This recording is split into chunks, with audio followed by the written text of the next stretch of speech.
Ladies and gentlemen, welcome back to the League One Transfer Roundup. Around 10 days ago, I brought you every League One transfer that has happened so far, and in today's video, we're going to go through all the business that has been done over the last 10 days or so, and then going forwards, this will be a weekly series out every Monday on this channel. If you do go on to enjoy, please make sure to drop a like on there for me and subscribe to the channel as well if you are new. Can we try and hit 200 likes on today's video? And don't forget to get your thoughts in down in the comment section down below. Over the last 10 days or so, what do you think has been the best piece of transfer business? Let's waste no further time and get straight into it. AFC Wimbledon have had a pretty nightmare start to the transfer window. They're yet to bring any players in through the door, but both Josh Nerfill and James Tilley have turned down new contracts with the Wombles and both signed for fellow League One sides. One of them, we'll obviously get onto in a moment, has signed for a team now also recently promoted from League Two. So I think Wimbledon are certainly going to be one of the favourites for relegation. Barnsley are still yet to do any business, whether incomings or outgoings. And we're now way past, well, I won't say way past, but we're now past the halfway point of June, and Barnsley are still yet to do any transfer business. Since the last time we spoke about Blackpool, they've not had any incomings, but they did unfortunately see the departure of central midfielder Sonny Carey. 24 years of age, he's made the step up to Charlton Athletic in the Championship. He's gone there on a free transfer. I do think that is a bit of a blow for Blackpool, obviously one of their more important players from last campaign, but now it's about seeing how Blackpool will go about replacing him. We've seen they've already been very active so far in the earlier parts of the transfer window, bolstering their defensive options, but obviously Sonny Carey is a bit of a blow. Bolton have been very active since the last time we did one of these videos. They brought in Javier Simons for around £300,000, 22-year-old holding midfielder from Hull City, has got previous experience at this level. They've also brought in Sam Dolby, 25-year-old centre forward, on a free transfer from Wrexham. He signed a 4-year contract. I think that's a really good addition,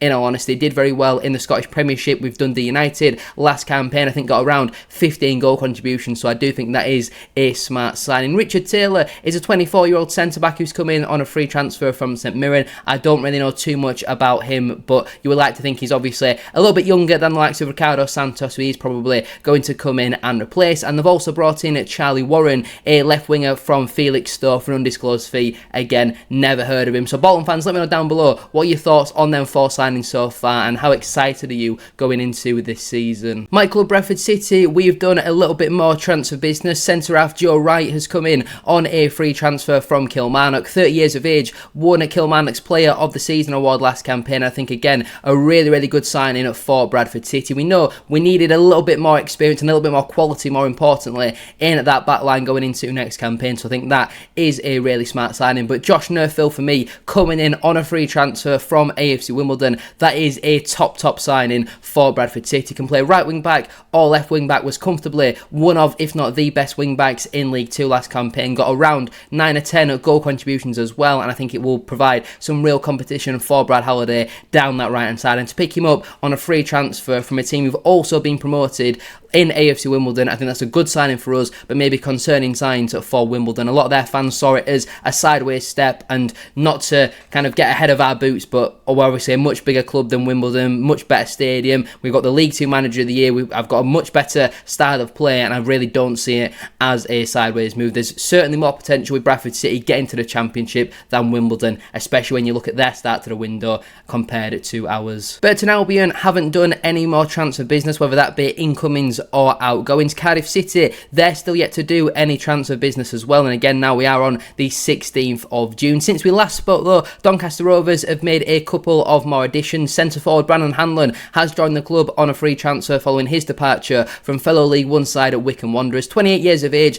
never necessarily been a major goal scorer, but I think will provide a little bit of experience in that forward line, which they do kind of already have in Billy Sharp and Joe Ironside. He's obviously not going to be as good as Rob Street, and I do think it will be hard to replace somebody like Rob Street going into next season. But I think Hanlon will be a decent option for Grant McCann's side, but I don't think he's going to be the main man. I think he'll be an option, I think he'll play, but I don't see him being as good as what Rob Street was last season. And they also recently added the addition of Matty Pearson, 31 years of age, centre half, recently released by Huddersfield fans. Now, not by the Huddersfield fans, recently released by Huddersfield. Huddersfield fans have been heavily critical of Matty Pearson, and he was heavily rumoured to be coming to Bradford City, with him obviously living in Bingley or being Bingley born, one of the two. And there was obviously that link to Bradford Bradford City, but he's gone to Doncaster. He'll probably go in there and be the Richard Wood replacement. If he's the Joe Holloway replacement, that is a little bit of a concern for me. But Doncaster, none of their signings have really massively stood out. I think there's a lot of 6, 7 out of 10. Maybe Robbie Gotts is a 7.5, 8 out of 10, but I wouldn't say I've been massively impressed with Doncaster's transfer business so far.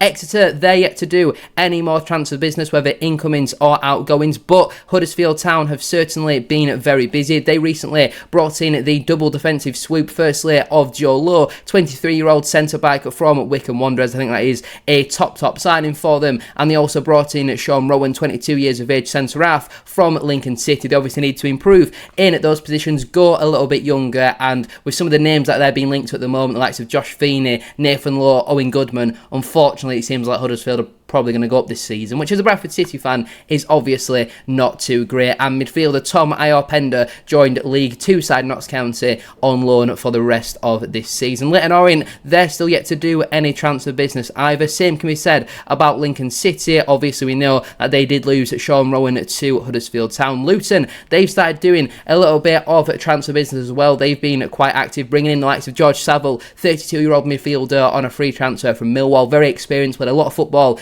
in the Championship, and I do think that is a decent signing. And Cal Naismith has returned to the club as well, 33 years of age, centre-back on a free transfer from Bristol City. So Luton looking to go down the more experienced route, and they're yet to have any departures. Mansfield Town continued their great start to the transfer window. A lot of people early doors are backing Mansfield to be relegated, but I think they'll be absolutely fine next season. Firstly, they brought in goalkeeper Liam Roberts, 30 years of age, on a free transfer from Millwall. I think that's a great signing for Mansfield, a big improvement on Christy Pym, and they also brought in Kyle Noyle, 28 years of age, right back on a free transfer from Stockport County. Again, a real smart signing for Mansfield. They're bringing in players in and around their prime or just coming into their prime, and I think again both of them two are very good signings to go alongside Hendry and Sweeney as well. Northampton Town, since we last spoke, have brought in Ross Fitzsimons, a 31-year-old goalkeeper from Scunthorpe United. I can only assume he's going to come in and be a second or third choice, and as we already know, Patrick Brough, left back, has joined Tranmere Rovers, and Mitch Pinnock, left winger, has joined Bromley, both of them in League 2. In terms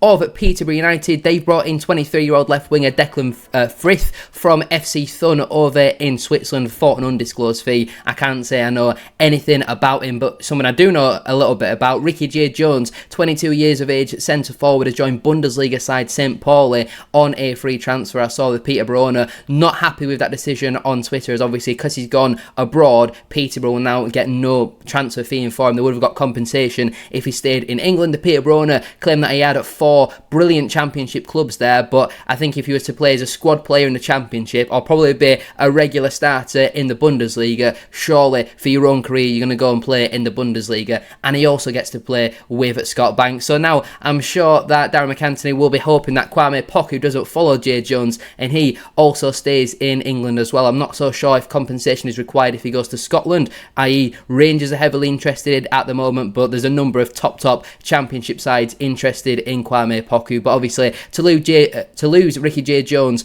on a free transfer is a big blow for the Posh. But it goes to show, if a player's got a year left on his contract, you should probably sell him. Peterborough though are in big trouble for me next campaign. I don't think Plymouth Argyle have done any more transfer business in terms of incomings, but as we know, Duo Saxon Early and Jordan Horton have joined fellow League 1 side.